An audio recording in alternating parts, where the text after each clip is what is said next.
Halo, selamat pagi. Di sini saya Denjo Sinaga dengan NIM 31S23004 akan menjelaskan fenomena perpindahan momentum aliran laminar pada circular tube. Apa itu aliran laminar? Aliran laminar adalah aliran fluida yang terjadi ketika partikel-partikel fluida mengalir secara sejajar dengan garis arusnya. Dalam aliran ini, gerakan fluida teratur dan dapat diprediksi, serta gaya gesek antar lapisan fluida itu relatif kecil.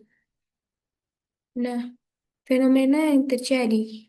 Fenomena yang terjadi di circular tube dapat kita asumsikan seperti pada gambar seperti ini, adanya sebuah pipa di mana nah, pada pipa ini eh, terdapat pipa vertikal, kan? Bentukannya pipa vertikal.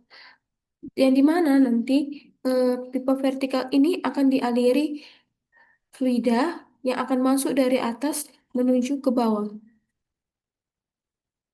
Pada gambar yang kedua ini adalah di mana lapisan si pipa itu ketika dialiri si fluida nanti.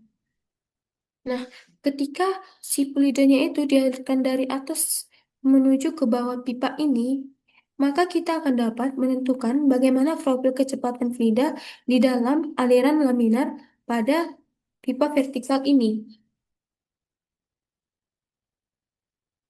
Adapun proses penyelesaian untuk menentukan bagaimana profil kecepatan si fluida di dalam aliran laminar vertikal itu, yang pertama yaitu menentukan jenis sistemnya, entah itu sistemnya silinder, balok, ataupun yang lain. Yang kedua, kita posisikan letak koordinatnya. Ketiga, menentukan volume kontrol. Baru yang keempat, yaitu tentukan neraca sel momentumnya.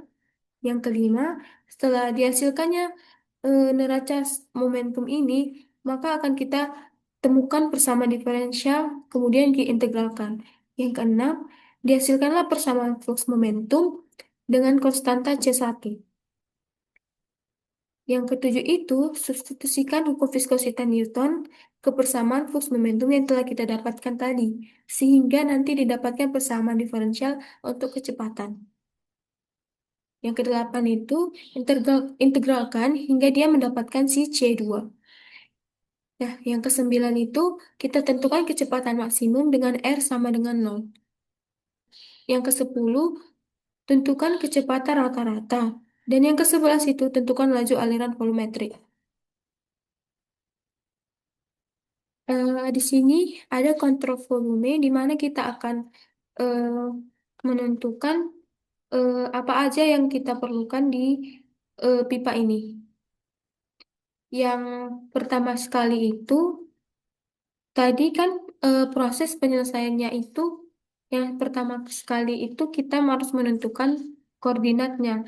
Nah, pada pipa vertikal itu, koordinat yang dipilih adalah silinder. Nah, untuk koordinat silinder itu eh, terdapat arah. Nah, ini dia arahnya. Bisa kita lihat di sini arahnya. Untuk sudut silinder itu ada eh, Z dan R, di mana Z ini adalah eh, aksial dan R ini ada radial. Di sini itu titik koordinatnya tadi. Nah, ketika aliran si fluidanya itu dialirkan dari Z ini ke bawah, maka sudutnya itu adalah theta. Tetapi sudut theta ini diabaikan. Kenapa kita abaikan si sudut tetanya ini?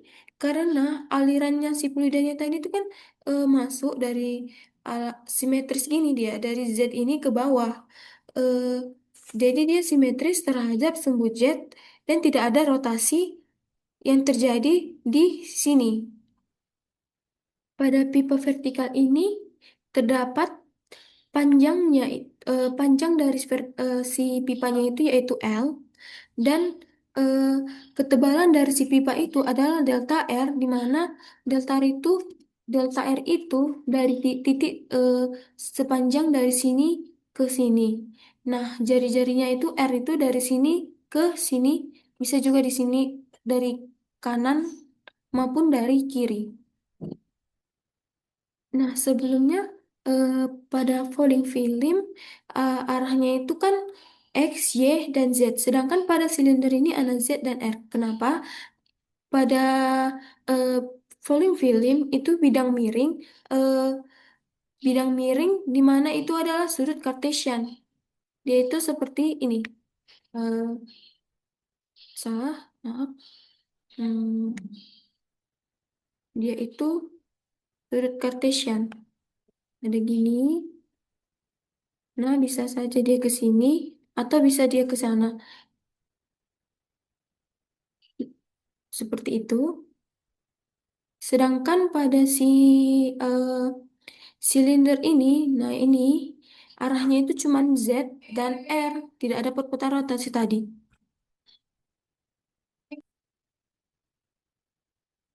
Ada ada profil distribusi kecepatan nih.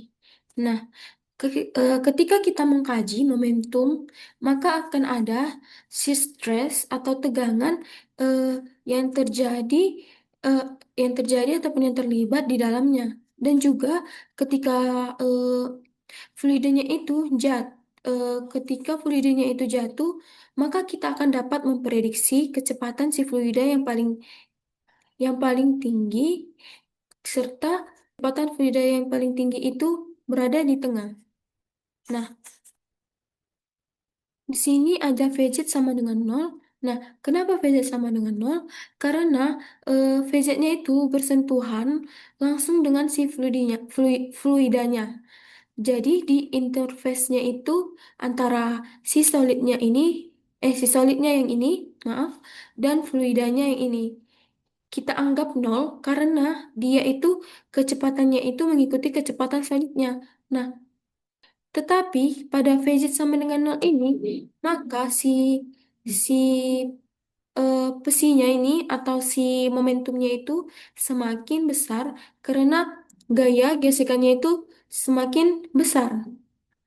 Nah, untuk yang di tengah ini bisa kita lihat panah yang panjang ini eh, menggambarkan kalau VZ-nya itu semakin maksimal, di mana kecepatan fluida itu mengalir eh, ke arah Z itu kan tadi maksimal nih. Jika dia makin ke tengah ini, karena dia itu akan makin ini semakin besar karena interface-nya itu adalah fluida dan fluidit saja. Itulah kenapa tadi Kak dibilang kalau interface-nya itu solid dan fluida, maka eh, kita anggap si VZ-nya itu nol. Dan ketika dia fluida dan fluida itu yang semakin ke tengah ini, maka VZ-nya itu adalah maksimal. Nah, kan tadi itu VZ sama dengan nol nih. VZ sama dengan nol inilah yang disebut sebagai kondisi si no slip. Nah, apa itu kondisi no slip?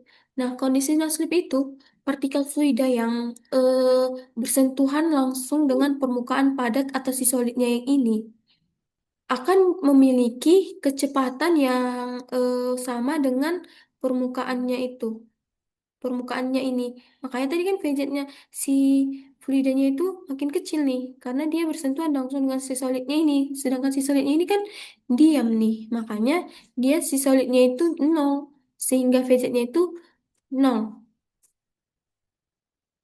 Selanjutnya ada laju momentum. Nah, sekarang kita akan meninjau laju momentum dari setiap sudut yang dialiri si fluidanya itu. Nah, yang pertama, laju momentum Z masuk melalui permukaan Z sama dengan nol. Nah, kondisinya itu di mana ini eh, si di sini itu terdapat eh, momentum Z dan momentum R. Yang pertama ini, kalau momentum Z ini modelnya adalah flux Z Z sama pada saat Z sama dengan nol 2 pi R delta R. Nah, atau dia pada saat si fluidanya yang masuk ini, bisa kita lihat dari sini, ini fluidanya masuk saat Z-nya ini sama dengan nol di sini. Z sama dengan nol. Ada 2 pi R delta R. Kenapa 2 pi R delta R? Eh, Fluidanya itu terjadi, kan tadi terjadi perpindahan momentum ke arah R. Maka ketebalannya ini adalah delta R. Dia masuk ke sini, perpindahannya itu terjadi ke arah R, sepanjang R, dan dia eh, melalui delta R. Delta R itu tadi adalah di sini. Nah, dia kan si R-nya ini melalui si delta R. Kenapa ada di sini? Kan tadi sini ada 2 pi R. Nah, 2 pi R ini adalah keliling lingkaran. Laju momentum yang kedua yaitu di mana saat si momentum Z keluar melalui permukaan Z sama dengan L. Nah, permukaan Z sama dengan L katanya nih. Artinya si pada saat si flux Z pada saat Z sama dengan L 2 pi R delta R. Kenapa Z sama dengan L dan pada saat si in Z sama dengan nol. Nah, di sini tuh yang membedakan mereka. Tadi kan masuknya itu Z-nya itu masih sama dengan nol nih. Di sini belum ada terjadi berkontak langsung dia dengan si eh, panjangnya si pipa ini, si L-nya. Sedangkan saat dia keluar sudah terjadi eh, dia sudah melalui si panjang L-nya ini. Makanya Z sama dengan L. Yang ketiga, laju momentum Z masuk melalui permukaan silinders pada R. Artinya eh, L itu kan tadi kita katakan sepanjang panjang pipa nih. Pada saat si R dia itu artinya perpindahan momentumnya itu dari arah dalam atau arah dalam ke arah luar gitu. Seperti gini R ke arah luarnya ini. Maka laju momentumnya itu dapat kita eh, sederhanakan menjadi 2 pi RL flux RZ pada saat R. Yang keempat, laju momentum Z keluar melalui permukaan silinders. Nah, ini kita dapatkan laju permukaan momentum Z keluar itu melalui permukaan silindersnya ini, maka dia akan menghasilkan 2 pi R, 2 pi dikali R plus delta R kali L, flux RZ pada saat R tambah R tambah delta R. Nah, kenapa di sini ada R tambah delta R? Karena, nah ini kan ada R tambah delta R. Karena pada saat ini, di sini itu tadi kan kita katakan ini itu si R. Nah, dia ke sini dari sini, maka dari sini titik R ini ke sini, ini kan tadi delta R kan? Nah, ini tuh R, delta R. Nah, kan dia melalui si R, R ini ke sini, maka dia R plus delta R. Makanya dia ada plus R delta R-nya. Pada saat si R, flux Z, R. Ntar kita hapus.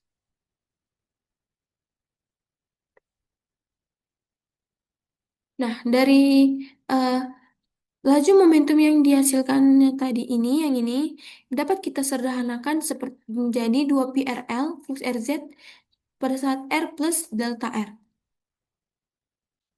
Kemudian yang kelima, gaya gravitasi yang bekerja dalam arah Z pada kerangka silinder yaitu 2 pi R, 2 pi R delta R, L, rho G. Nah, kenapa ada rho G di sini? Karena gaya gravitasi itu mempengaruhi jatuhnya si fluida tadi. Sehingga gaya gravitasinya itu harus kita tinjau. Makanya ada si rho G-nya. Nah, setelah kita sudah meninjau nih laju momentumnya itu, kita dapat memasukkannya ke persamaan neraca momentum, di mana eh, laju momentum yang masuk melalui transport konvektif dikurang laju momentum yang keluar melalui transport konvektif ditambah laju momentum yang masuk melalui transport molekuler dikurang laju momentum yang keluar eh, melalui transport molekul ditambah gaya gravitasi yang bekerja pada sistem sama dengan nol. Kenapa nol? Karena dia sistemnya itu bekerja pada keadaan steady state. Nah, kita masukkan ke persamaan marcan momentum tadi, di mana yang konvektif ini kan yang right momentum in by convective transport itu pada saat 2 PRL flux RZ pada saat R dikurang 2 PRL flux RZ pada saat R ditambah delta R ditambah 2 PR delta R flux ZZ pada saat Z sama dengan nol dikurang eh, flux dikurang 2 PR delta R flux Z pada saat Z ditambah L ditambah eh, 2 PR delta RL rho G sama dengan nol. Nah, sama dengan nol. Kemudian kita bagi dia dengan luas permukaannya tadi si pipa itu 2 pi delta RL. Maka yang ini dapat habis 2 pi RL-nya itu dapat habis di sini, di sini, di sini, di sini dan di sini delta RL-nya dapat habis. Sehingga dia menghasilkan dapat kita sederhanakan dia menjadi R flux RZ pada saat R per delta L dikurang R flux RZ pada saat R plus delta R dibagi delta R ditambah R flux ZZ pada saat Z sama dengan nol dibagi L dikurang R flux ZZ pada saat Z sama dengan L per L ditambah rho ditambah R rho G sama dengan nol. Sehingga kita dapat menghasilkan hasilnya itu disederhanakan R flux RZ pada saat R dikurang R flux RZ pada saat R tambah delta R per delta R. Ini adalah si konvektifnya dan plus R flux ZZ pada saat Z sama dengan nol dikurang L flux ZZ pada saat Z sama dengan L plus L. Nah, di sini itu adalah transport molekulernya ditambah R rho G sama dengan nol. Selanjutnya, kita menganggap limit delta R menuju nol. Nah, kenapa? Jika nilai delta R-nya itu nol, maka limitnya itu adalah delta R menuju nol. Kita substitusi limit delta R menuju nol, kita masukkan persamaan yang tadi sudah kita dapat sebelumnya yang ini, nah, ke sini. Kan kita substitusi maka dia akan menghasilkan si limitnya ini akan menghasilkan eh, persamaan diferensial yang ini nih persamaan diferensialnya. Eh, yang ini nih persamaan diferensialnya.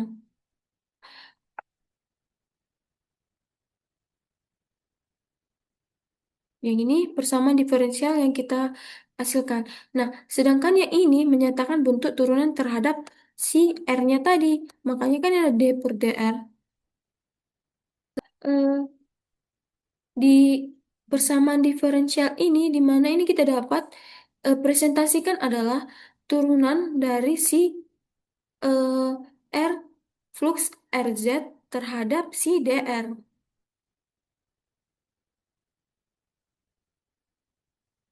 Maka eh, untuk mendapatkan hubungan si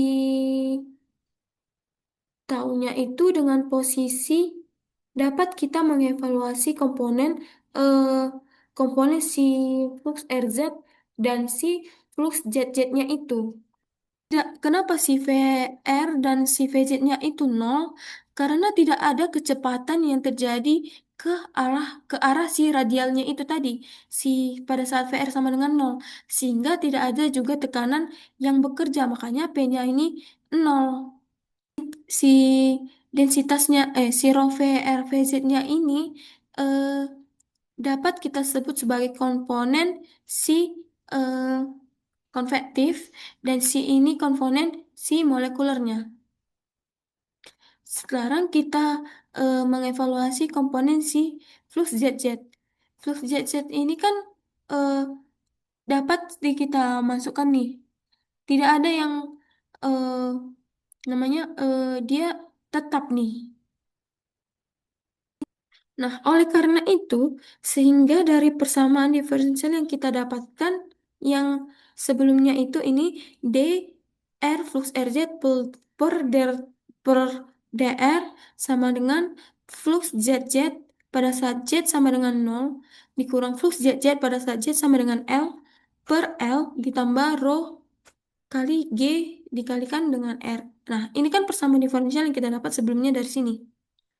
Sehingga kita dapat mensubstitusi si eh, komponen si flux RZ yang ini dan flux ZZ ini ke sini. Nah, di mana eh, sudah kita substitusi nih ke sini nih. Maka kita di mana nilai si VZ-nya ini kan tadi konvektif kan yang ini. Di mana nilai rho VZ tambah eh, tambah si P0 ini sama sehingga kita dapat menghilangkannya. Di sini tuh tekanan itu tidak kita hilangkan ya. Maka dapat kita sederhanakan menjadi dr flux RZ per dr sama dengan P0 dikurang PL di per L tambah rho G dikali R.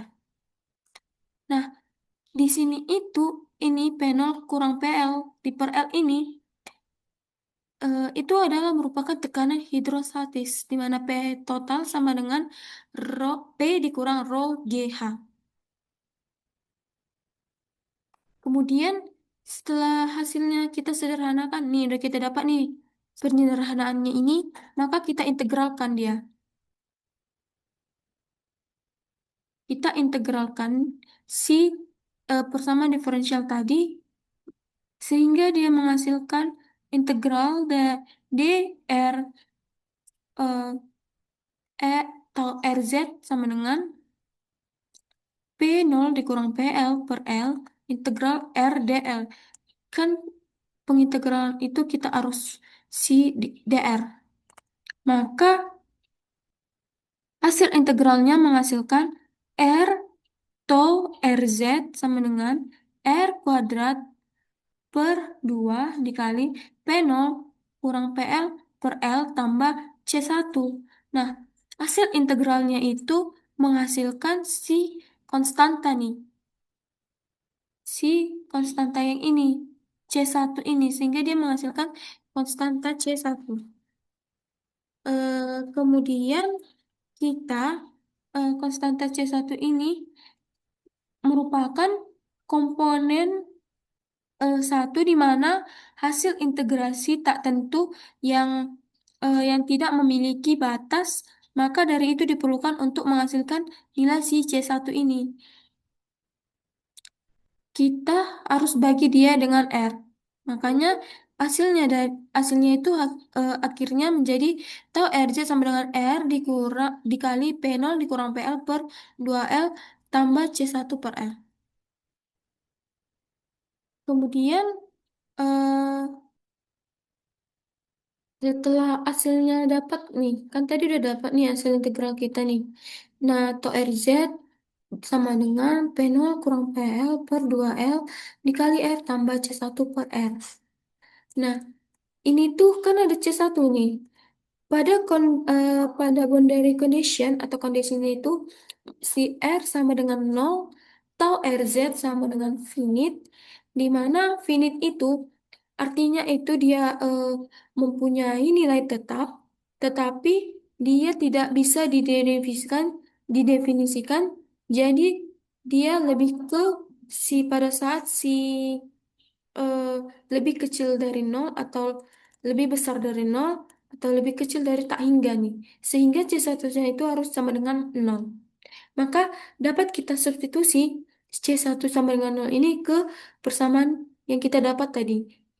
Nah, ini kan kita substitusi si C1 dan si R-nya sama dengan nol. Sehingga tau RZ P0 dikurang PL per 2L dikali nol dikali R ditambah nol per nol, maka menghasilkan tau RZ P0 dikurang PL per 2L dikali L. Inilah disebut sebagai distribusi momentum. Selanjutnya kita masuk ke distribusi kecepatan. Nah, setelah hasil yang kita dapat distribusi momentum yang kita dapat tadi yang ini, tau RZ sama dengan P0 dikurang PL per 2L dikali L. Kemudian kita untuk mencari distribusi kecepatan itu kita kaitkan dia dengan si hukum Newton, di mana hukum Newton itu tau RZ sama dengan minus mu dVz per dr. Nah, hukum Newton ini bisa kita lihat dari hasil ini. Ini ada hasilnya saya buat di sini. Bagaimana dia itu sehingga menghasilkan si hukum Newton ini. Nah, kemudian kita substitusikanlah si hukum Newton yang kita dapat yang kita ketahui tadi ke distribusi ke distribusi momentum yang kita dapat ini. Nah, di mana si tau RZ-nya itu tadi kan tau RZ dari hukum Newton itu minus mu dVz per dr. Nah, ini tuh kita substitusikan sehingga hasilnya akan mendapatkan seperti ini. dVz per dr sama dengan eh, mis, minus P0 dikurang PL per 2 mu 2 dikali mu L per R. Kemudian kita integralkanlah dia terhadap si dr ini. Sehingga integral dWz sama dengan mu P0 dikurang PL per 2 mu L integral R dr. Kan tadi kan kita integralkan dia terhadap si dr. Sehingga hasil integralnya yaitu Vz sama dengan minus P0 dikurang PL per 4 mu L dikali R kuadrat tambah C2. Nah, di sini dihasilkan lagi konstanta yang kedua, C2-nya. Inilah disebut didapatkan boundary condition. Nah, kan didapatkan dapat kita selesaikan untuk mencari si nilai C2 itu dengan keadaan boundary condition. Di mana R sama dengan R ini, di mana R kecil ini adalah sisi panjang silinder di bagian bawah, sedangkan R ini sisi panjang si silinder di bagian luar.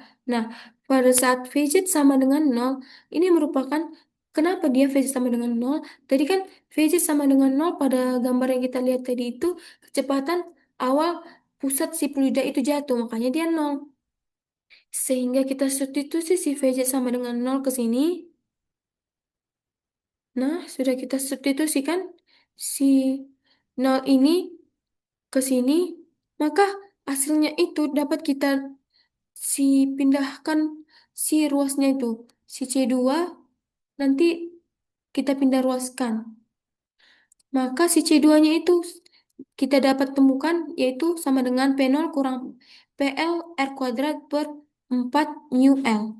Maka kita substitusilah tadi si C2 ini yang kita dapat tadi ke VZ yang kita dapat ke sebelumnya ini, distribusi kecepatan yang kita dapat tadi yang di awal yang ini kita substitusi ke sini. Sehingga VZ sama dengan mu P0 kurang PL per 4 mu L dikali R kuadrat tambah P0 dikurang PL per 4 mu L kali R kuadrat. Sehingga eh,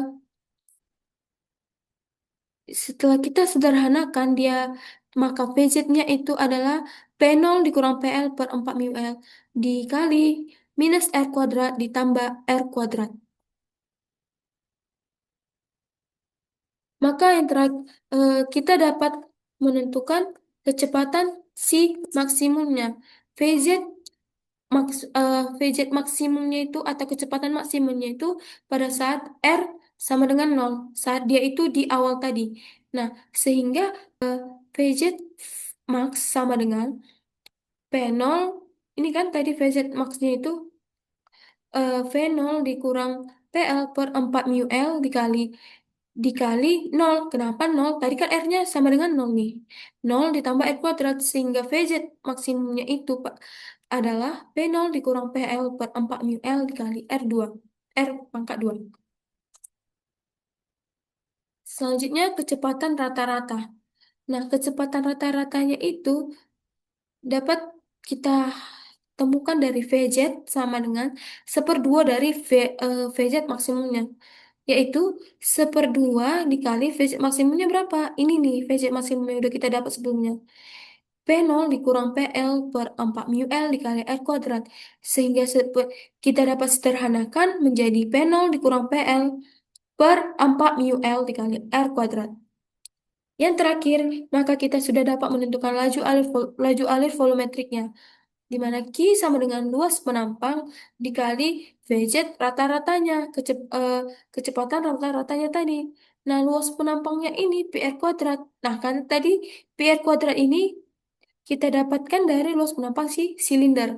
Maka kita substitusi keluar ini luas penampang PR kuadrat dikali VJ rata-rata P0 kurang PL per 4 mu L dikali R kuadrat. Sehingga penyederhananya dapat kita dapatkan mu R pangkat 4 dikali P0 dikurang PL per 8 mu L.